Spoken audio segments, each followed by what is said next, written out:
The day the stars fell quiet began with pancakes. Thick ones, burned slightly on one side, dripping in syrup, and shaped like lopsided dinosaurs. Derrick Cade, single father and alleged vegetable farmer, stood barefoot in his kitchen, flipping breakfast with a calm that only came from a man who had made peace with chaos long ago. "Dad," Eli said between bites, "if aliens invaded Earth, would you fight them?" Derrick arched a brow, turned the next pancake, and gave a non-committal grunt. "Depends. Are they polite about it?" Eli grinned, his teeth stained with syrup. "What if they weren't? Then I'd ask real nicely if they wanted decaf or full-strength trouble." The kid cackled like it was the best thing he'd ever heard. Derrick just smirked and sipped his coffee. Outside, the wind stirred the tall grass across the hillside. The soft hum of Eli's homemade drone buzzed from a porch, still stuck in its usual crash loop, tail spinning into the same flower pot. A regular morning, until the knock. It wasn't loud nor hurried. 3 slow raps. Not fists, but gauntlets. Not fists, claws. Derrick placed his mug down gently and wiped his hands on the towel slung across his flannel shirt. His expression didn't change, not visibly, but something behind his eyes blinked awake. Old gears turning. "Eli," he said softly, "go grab your chessboard." "But the boards." "Now, son." Eli blinked, nodded, and darted down the hall, boots squeaking. Derrick walked to the door, undid the latch, and opened it like a man answering to a neighbor about mowing disputes, not to 12 fully armored alien soldiers standing on his porch. The tallest among them wore obsidian armor inlaid with jagged gold trim. His scales shimmered beneath the plate, black-blue with crimson slits for eyes. He was the type who gave orders without blinking, the kind of predator used to fear trailing behind his boots. He peered inside past Derrick and sniffed like he smelled something beneath him. "Are you the human?" the creature rumbled, like gravel cracking in a furnace. Derrick squinted. "Well, last time I checked. Unless that syrup's got strange side effects." The soldiers didn't laugh. The leader snarled. "This territory now belongs to the greater Arxarian Dominion. You are trespassing on Imperial land and will be relocated. Cooperate, and we may preserve your offspring for research." Derrick tilted his head. "Well, ain't that neighborly of you?" The alien stepped forward. "I am Commander Threx of the 5th Conquest Spear. You will relinquish your property, your technology, and your spawn." Derrick's expression didn't flinch. He simply wiped his hands again and gestured behind him. "Care for some lemonade while we discuss things?" Freshly squeezed. The aliens hesitated. They'd studied humans. They knew them as chaotic, unpredictable, emotional. But not dangerous. Not in real terms. Not in any galactic context. Their fleet had glass planets. Their kind had turned binary stars into weapons. Earth was quaint. A strange, undeveloped world, where sarcasm seemed to be a defense mechanism. Commander Threx signaled 2 guards forward. "Secure the child. Scan for weapon caches." Derrick smiled wider. "Oh, we don't keep weapons, Commander. We bury 'em." That didn't translate well. The aliens looked at each other, unsure whether that was a threat or a metaphor. Then the wooden porch beneath their clawed boots groaned, just slightly, and one of them stepped on a loose board. Something clicked underneath. Threx flared his nostrils. "Explain." Derrick glanced down at the floor. "Just a backup plan, in case of salesmen." Before Threx could respond, Eli appeared behind his dad, holding an old, battered chessboard. "Found it." Derrick took it, nodded, and handed it to one of the guards. "Here. Why don't y'all analyze that first? Might be the deadliest thing in the house." The guards scanned it. No results. Primitive wooden squares, faded plastic pieces, some chewed on. His scanner beeped twice, confused, then went silent. The human was mocking them, offering toys. "We do not appreciate insolence," Threx said. "If you do not submit." Derrick chuckled. "See, that's the problem. You came knocking like it's your house. And where I come from, that's just rude." Threx stepped closer. "This planet is annexed by imperial decree." "And my kitchen's annexed by a hungry 10-year-old, Derrick said, calm as still water. "But I don't barge into your house and demand your kid's breakfast." One of the soldiers raised a plasma lance.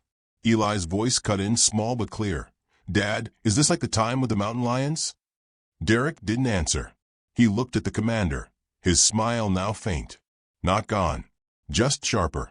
"Let me ask you something," he said slowly. "Did your files mention who owned this cabin before I moved in?" Threx blinked. "This territory was marked abandoned." "Not abandoned," Derrick murmured. "Retired." The wind picked up. The tall grass shifted. The sky above flickered, not visibly, not to the naked eye, but something else pulsed. A dormant frequency that hadn't sung in decades. "Seize him," Threx ordered. But the guard nearest Derrick froze. Underneath his boot, the wooden board glowed faint red. Derrick raised one hand, not in defense, but in warning. "You might want to step back." The soldier did not. A soft hiss came from below the porch.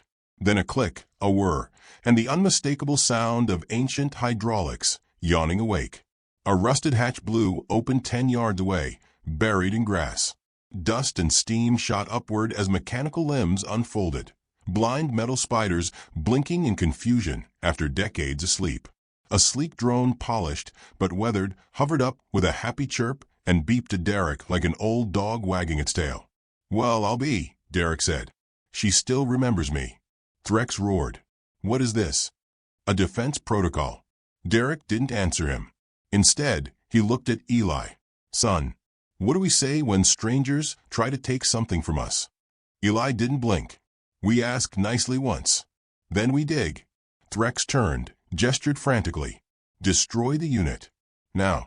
The drone moved faster than any Empire tech had documented. It dropped low, fired a silent pulse, and fried every plasma weapon in a 10-meter radius. The aliens stared at the smoking husks of their rifles, stunned. "I told you," Derrick said, stepping down from the porch. "I don't keep weapons. I plant them." The drone beeped again.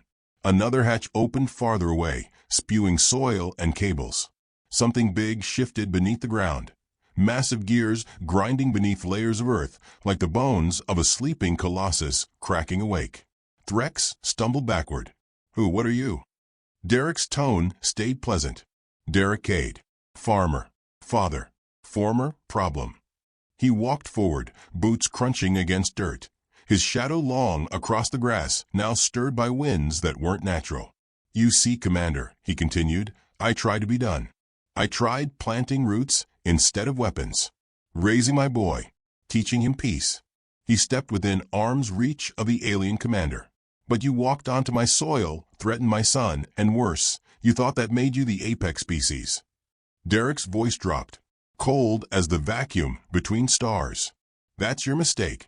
The earth rumbled. A half-buried construct the size of a truck groaned open in the distance, steel petals blooming around a central core. Energy surged. Trees bent. The air rippled with power long buried. The drone returned to Derrick's shoulder and chirped. "I buried Maggie to sleep," he said. "But if she's waking up, I suppose I am too." Threx took a step back. "Maggie." Derrick glanced toward the rising weapons platform. "She was my first prototype. Friendly, loyal. But she's got trust issues with people who knock too loud." One of the soldiers opened a comm. No response from orbit. Static. Entire fleet's blind. Derrick smiled again, warm, polite. "Oh, did I forget to mention the jammers? That's on me." The grass around them flattened. The wind ceased. The sound, all sound, dropped into a vacuum-like hush. Then came one soft chime. A tone old and forgotten, yet unmistakably human. From the trillion, dozens of mechanical units emerged. Rusted but ready. Scorched but lethal. They lined up behind Derrick like soldiers in reverence. Eli stepped outside, holding a screwdriver and a radio headset. "I fixed the uplink, Dad." Derrick nodded. "Good boy." Threx fell to one knee, half from confusion, half from weightless dread. "What are you?" he asked again, breathless. Derrick knelt slightly to meet his eyes. "The name they whispered in the void," he said quietly. "The one no one believed." He leaned closer. "They used to call me Baba Yaga. There were no survivors. That was the phrase that kept circling Nalzer's mind as he scanned the decrypted human dossier glowing on his holoscreen. It wasn't metaphorical. It wasn't dramatic. It was literal. No witnesses. No comm records. No escape pods. Just silence. Vacuum. Ash. And the designation, Ali Baba Yaga, do not engage. The rest of the Galactic Empire might have laughed at the notion of Earth-born terrors. But Nalzer wasn't like the rest. He didn't trust popular opinion. He trusted patterns. And the pattern surrounding this Cade individual? It read like folklore wrapped in bureaucratic denial. He adjusted his translator, leaned closer to the screen, and played the sole audio snippet salvaged from a black box probe on a distant, dead moon. Static, breathing, humming. Then, a voice too calm. You shouldn't have come here. This garden doesn't grow peace. Then static again. Then nothing. Nalzer's dorsal spines stood on edge. That voice didn't match the profile of a planetary farmer. It belonged to someone who'd been through extinction-level decisions and survived. And apparently buried the results. He opened the incident logs from 21 standard cycles ago. 5 Imperial fleets had gone dark in fringe sectors. No distress beacons. Just gone. Whole systems silenced like breath behind a closed door. Back then, they blamed faulty FTL drives. Cosmic anomalies. Pilot error. But in the margin of one classified report, a single line was handwritten by a dead intelligence officer. It wasn't space. It was him. Nalzer's claws trembled. He locked the file and opened the recent surveillance from Eldhaven. He watched, again, the moment Derrick Cade stepped off that porch, smiled at a plasma lance, and reactivated a slumbering death machine with the ease of a man turning on a porch light. The data didn't lie. Cade wasn't a man. He was a containment protocol with a pulse. Nalzer snapped out of his trance as Counselor Arxarian barged into the data chamber, followed by 2 armored attendants. "The hells are you watching, Nalzer?" Arxarian barked, his red eyes glinting with entitled impatience. "We've got a border dispute, not a horror story." "This isn't a dispute," Nalzer replied, voice trembling. "This is a burial site for something we should not have unearthed." Arxarian rolled all 3 of his eyes. "It's a primitive backwater. 1 man. 1 child. You think that justifies full fleet paralysis?" Nalzer turned the monitor to face him. It displayed footage from the current Eldhaven outpost, silent, all transmission dark. Red-lit emergency beacons flared behind static. "Then explain why our entire garrison's gone quiet since they touched down." Arxarian hissed, clicking his teeth in denial. "That's just a pattern." Nalzer cut in sharper now. Same pattern. Every time his name surfaced in the past, systems fell silent. No trace. No resistance. Just blank sectors. Arxarian smirked. "So you're scared of a myth?" "I'm scared of a man with no war record, because no one lived long enough to write one." Back on Eldhaven, Commander Threx was finding that out firsthand. The soldiers surrounding him were twitchy. Not from battle wounds, but because the ground breathed. The once quiet hillside undulated beneath their boots, as if the planet itself was considering its next move. Cade stood in the center of a clearing now, staring at the sky as if watching memories only he could see. Threx approached carefully, tail low. "You've activated planetary defense systems. You understand that's a declaration of war." Cade didn't look at him. Wars when both sides think they have a chance. This is just a correction. Threx snarled. "You think a few old toys buried in the dirt will stop a galactic fleet?" Cade finally turned. His face was unreadable. "Son," he said softly, "those toys were mothballed because we decided mercy was more valuable than efficiency." A shadow passed overhead. Not a ship. A construct. A massive, hovering fusion of metal and bark, grown, not built. Its design unlike anything the Empire had cataloged. It didn't emit heat. It pulsed like a living heart, watching the scene below. "We named her Daisy," Cade added. "We thought the name might help calm her down." Threx stepped back, bow rising. His translator chirped warnings about anomalous readings in the local gravity field. The very laws of physics were being rewritten around this man. "Who trained you?" Threx whispered. What war bred you? Cade exhaled slowly. Not a war, Commander. An ending. He reached down and unstrapped the faded leather case from his hip. Inside was a rusted set of old-fashioned dog tags. No insignia. No rank. Just one etched word. YEGA. Nalzur's message arrived on Threx's personal console moments later. He read it with shaking claws. Abort mission. Code red. Target identified. Derrick Cade equals Ali Baba Yaga. Do not engage. Do not speak. Do not breathe. Threx looked up. Too late. Eli had returned, backpack over one shoulder, holding a little lunchbox with #OneDad scribbled on it. He looked so innocent. Are they leaving? He asked. Derrick's voice was low. Not yet. But we're almost there. Threx pointed a trembling claw. The Empire will retaliate. Cade nodded. They will. And then what? Cade shrugged. Then they'll understand why we buried what we did. He turned toward his son. Let's head inside, Eli. Time to prep the garden. The boy grinned.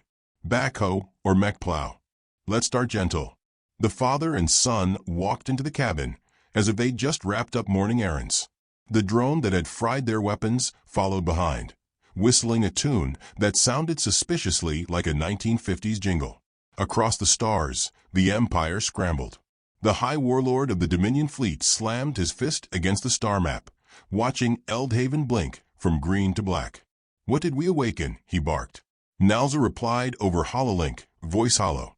Something older than the Empire. Something we didn't defeat in war, only agreed to let sleep. But why now? The warlord hissed.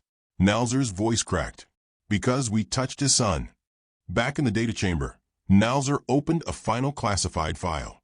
One labeled in Terran English, hand-scrawled, poorly translated, and almost humorously understated. In case of Baba Yaga, press nothing, say sorry, leave quietly. No one had. So now no one would leave.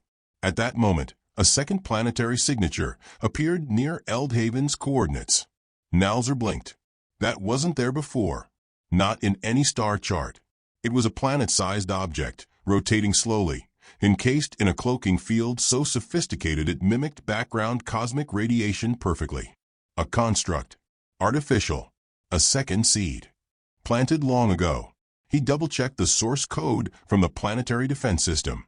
It wasn't broadcasting in military frequency. It wasn't even encrypted.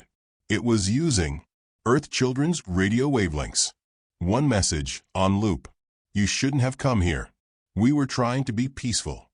Nalzur sent one final communique to the Empire. He didn't build a fortress. He planted one. He didn't fight for peace. He built peace so he wouldn't have to fight again. And you gave him a reason. Back on Eldhaven, Eli sat cross-legged on the porch, staring at the sky through an old telescope. Dad. Yeah, bud. Is the buried one going to wake up too? Derrick was quiet. She might, he said finally. She's been lonely down there. What'll she do? Derrick looked out at the quiet valley. The machines had stopped rising. The vines had gone still. The drones hovered in formation above the treetops, watching. She'll remember what they did to her crew. Eli looked up at his father. You mean the First Fleet? No. I mean her brothers. The ones the Empire didn't even know they lost. Threx was still standing in the same spot, frozen. Derrick walked back toward him one last time. Tell your leaders this, if you make it back. Threx blinked. Tell them this isn't Earth's retaliation. This isn't vengeance. This is a reminder. He gestured toward the horizon, where another giant structure slowly rotated into view, a colossal obelisk bristling with ancient, semi-organic weapons long banned by galactic treaties. We didn't bury our monsters, Derrick said. We gave them names, fed them ethics, and asked them to sleep. Threx dropped to one knee again, not in submission, but in recognition. He finally understood. This wasn't a man with a past. This was the galaxy's last warning, disguised as a father in flannel. And they'd just knocked on his door. Derrick Cade stood at the edge of the treeline, his flannel sleeves rolled to his elbows, watching the horizon the way a farmer watches clouds gather before storm. But this storm wasn't weather. It was the Empire's retaliation. He could feel the change in air pressure before the sky began to ripple. Static charged the valley, and high above, stars blinked as if something massive blocked their light. A black silhouette uncoiled from orbit, silent, enormous, and draped in the cold confidence of imperial engineering.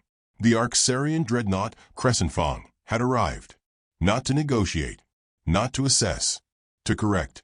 But Derrick only sipped his coffee and leaned on the porch railing like he had all the time in the world. Beside him, Eli traced patterns into the wooden floorboards with the toe of his boot, humming under his breath. "Dad." "Yeah." "Do they always send something that big when they're scared?" Derrick smiled. "Only when they're too proud to say it out loud." From the skies, dropships began their descent like metal hailstones. They moved with brutal elegance, triangulating around the valley with military precision. Fields once used for wheat and tomatoes were now marked for conquest. Derrick set his mug down. "Maggie," he called softly. The ground beneath the garden let out a low, mechanical groan. A moment later, a spherical drone the size of a tire emerged from the vegetable patch, dripping dirt and bits of parsley. It hovered beside him like a curious puppy. "Activate Seedbed Protocol Alpha." The drone beeped, then split into 4 pieces mid-air. Each zipped off in different directions, their paths forming invisible latticework beneath the soil. Eli looked up. "We watering the garden, Dad?" "Something like that." A moment later, the hills shifted. Not with tremors, but rhythm. The earth moved with a pulse, like it was remembering how to breathe. From beneath the surface, long-forgotten constructs stirred.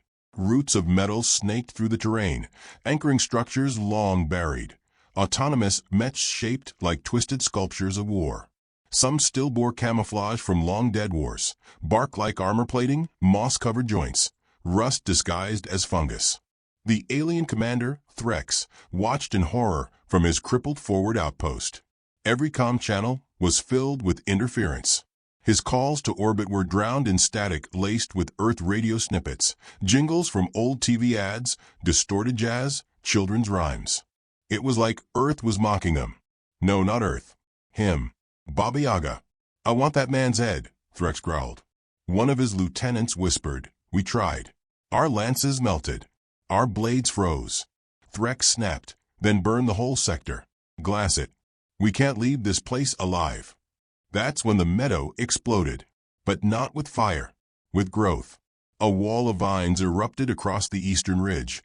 But these weren't plants. They were reinforced tendrils of graphene-threaded cable, sheathed in bark and pulsing with electric light. They wrapped around an Arxarian tank mid-deployment and crushed it like a child snapping a toy. Then, from the hilltop, something stood. It was 12 feet tall, 6-limbed, humanoid in shape, but its face was a smooth, matte black surface that reflected nothing but fear. Its arms were overgrown with plated branches, and where one would expect a cannon, there was a coiled trunk of flexible railgun wiring. It stepped forward, and the meadow quieted. Then another rose beside it. Then a third. Dozens, each a different design, each half-grown from Earth's ecosystem, as though Derrick had hand-planted war itself. Threx screamed into his comm, "Deploy the rift blades." But the rift blades never launched, because the ships carrying them, 7 cruisers stationed in low orbit, blinked out like snuffed candles.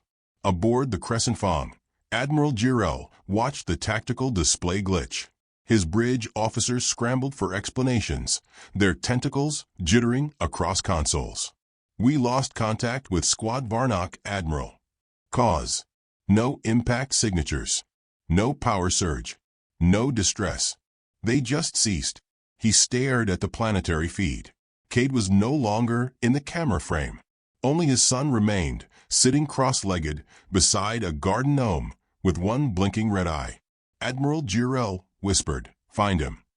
But they couldn't, because Derrick Cade had disappeared into the garden.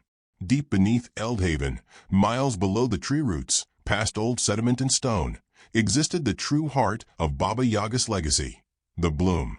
It wasn't a bunker. It was a seed vault of war, a repository of pre-Empire technology that Earth had deemed too dangerous to destroy and too brilliant to forget. encased in silence for decades. Its systems now hummed with life as Derrick stepped into its command chamber. Everything inside was alive. Not in the biological sense, but in awareness. The vines recognized him. The metal exhaled. Lights flickered to greet him.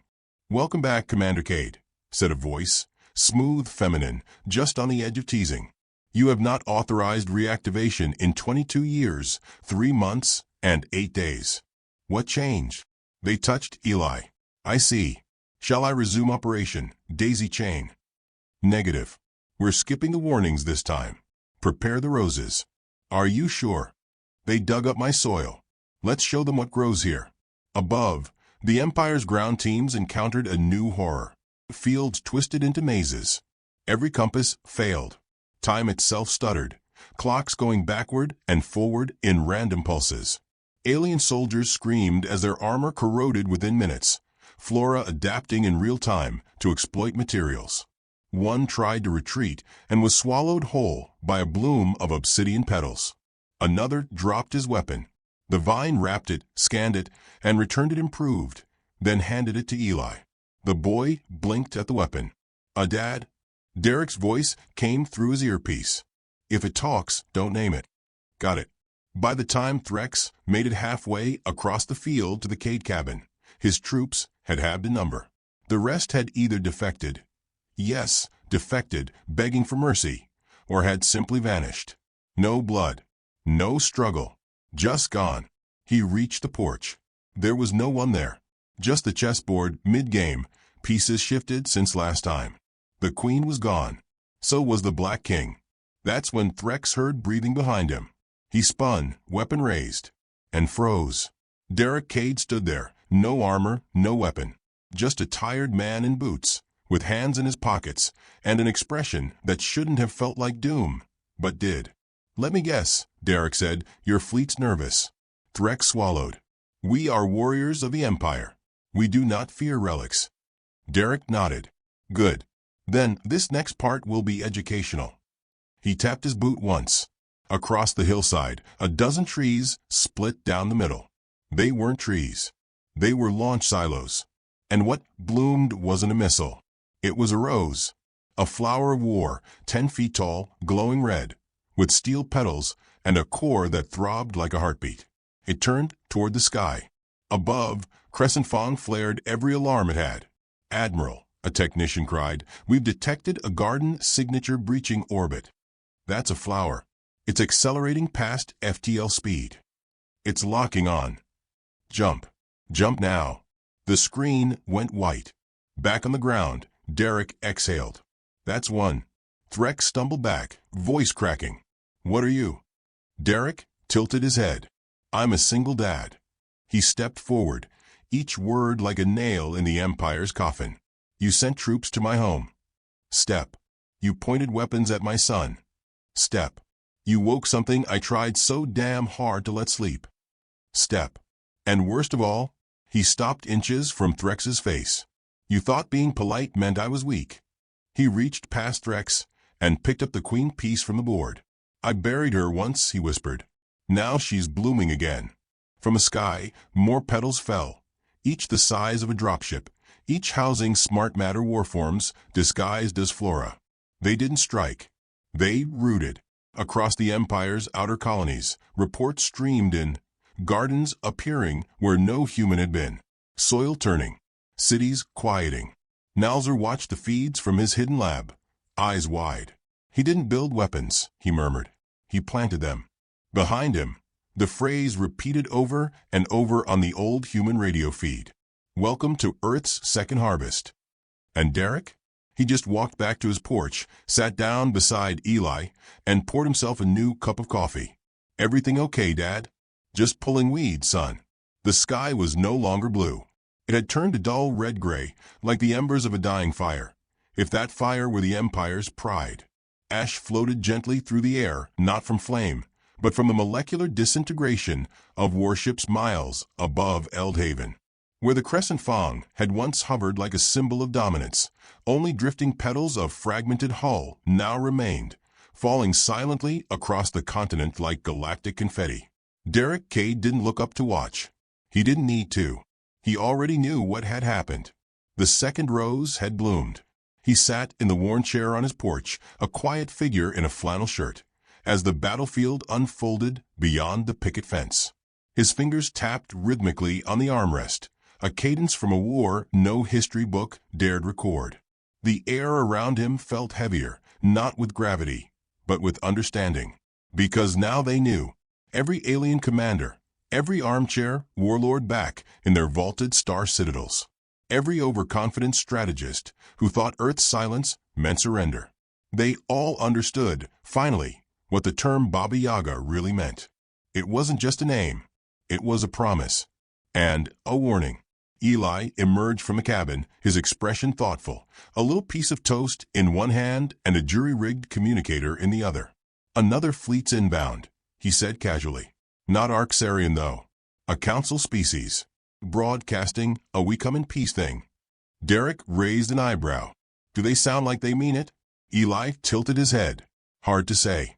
One of them called you a harmless old soil breather 5 minutes ago, right before the translator cut out and they started screaming about vines in the ventilation." Derrick sighed. "Well, that's how it usually starts." He stood slowly, knees cracking.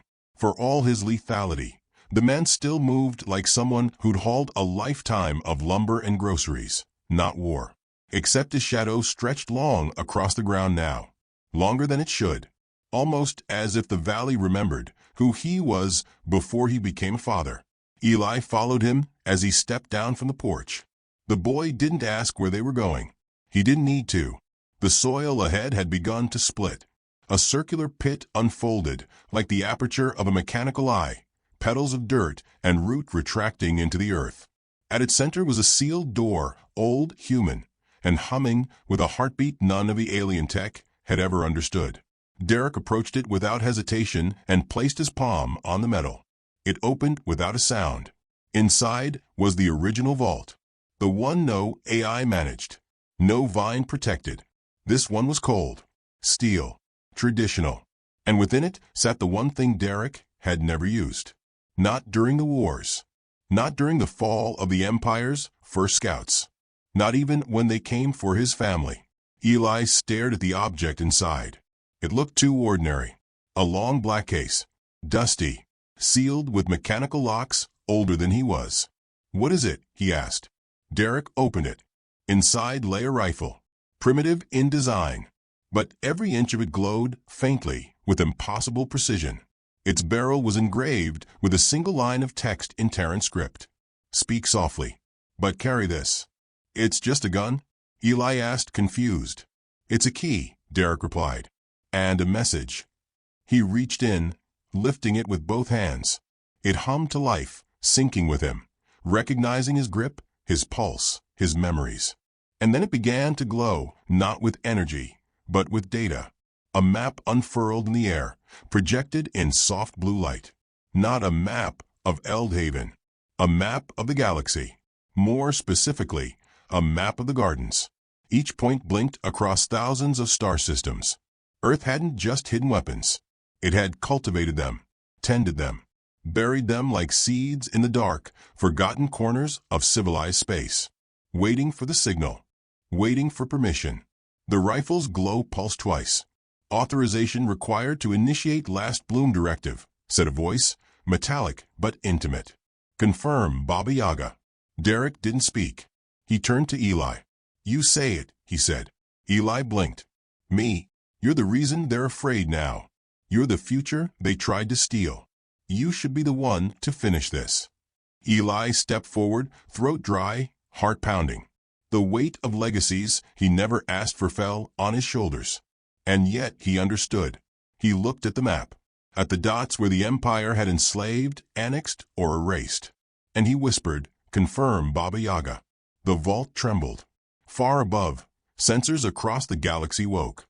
In every garden, every soil-blended storage unit, in every drone disguised as a maintenance bot, in every field where something had been planted beneath the crops. The last bloom began. Admirals panicked. Warlords shrieked. Diplomats wept. Because the humans hadn't hidden their armies. They had let them sleep. And now they were awake. Back on Eldhaven, Threx crawled from beneath a pile of shattered armor and twisted command screens. His ship had tried to escape. The vines had wrapped around it mid-liftoff and brought it down like an angry child smashing a toy. He stumbled through smoke, coughing, half-blind. Ahead of him stood Derrick Cade. The rifle wasn't aimed at him. It was simply slung over the man's back like an old walking stick. Threx collapsed to his knees. "I surrender," he rasped. I yield. Please." Derrick stared at him, unreadable. "I'm not here to punish you," he said. "I'm here to end the game you started." Threx whimpered. "Then what do you want?" "To plant something new." He turned and walked away, leaving the broken commander kneeling in the ash, forgotten. In orbit, Nalzer watched everything unfold from the stolen escape pod he'd launched hours earlier. His voice shook as he recorded his final transmission. "Let this be archived for all civilizations. The humans never hid their power. They just learned to wait. The man we call Baba Yaga was not the galaxy's greatest warrior. He was its gardener." Eli stood beside the projection map, watching as the blinking dots turned from blue to green, signaling each bloom had successfully rooted. "Dad." "Yeah." "What happens now?" Derrick exhaled. "Now we teach them." "Teach them what?" He looked up at the sky. "That Earth grows many things. But when you water us with blood." He flicked the switch. "We bloom differently." As the galaxy reshaped itself around the awakening gardens, a new message echoed across every channel. It was human, calm, with no threat in its tone. Just a simple phrase. "We don't want war, but we remember how." And just like that, the man who had once been forgotten became the legend that rewrote history. Not with weapons, but with roots. Because in the end, it wasn't about the buried arsenal. It was about the reason it had been buried at all. To remind the stars that Earth, while quiet, was never conquered. It had just been patient,